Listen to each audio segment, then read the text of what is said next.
Hello guys, তো আজকে আমি কি রান্না করব? আজকে করব পটল পোস্ত। তার মধ্যে দেখো, পটলগুলোকে ভালো করে কেটে ধুয়ে লবণ হলুদ দিয়ে ভেজে নিচ্ছি। না ভাজলে তো হবে না, একটু লাল লাল করে ভেজে নিতে হবে।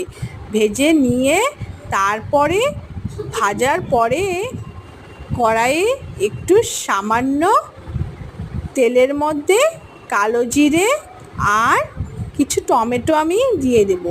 তোমাদের চয়েস মতন তোমরা দিতেও পারো, নাও দিতে পারো। আমার যেরকম একটু টমেটো দিতে ইচ্ছে করলো। তারপরে এখানে পোস্ত, সর্ষে, লবণ, হলুদ, একটু মিষ্টি দিয়ে আমি সর্ষাটাকে দিয়ে দিলাম তেলের মধ্যে। আর একটু নাড়াচাড়া করেও নিলাম। নাড়াচাড়া করে কষিয়ে নিব। কষানোর পরে কয়েকটা চেরা কাঁচা লঙ্কা, তার সঙ্গে এই যে তুলে রাখা পটলগুলোকে দিয়ে দিব। পটলগুলো দিয়ে এখন আস্তে আস্তে মেশাবো, মানে মাখাবো।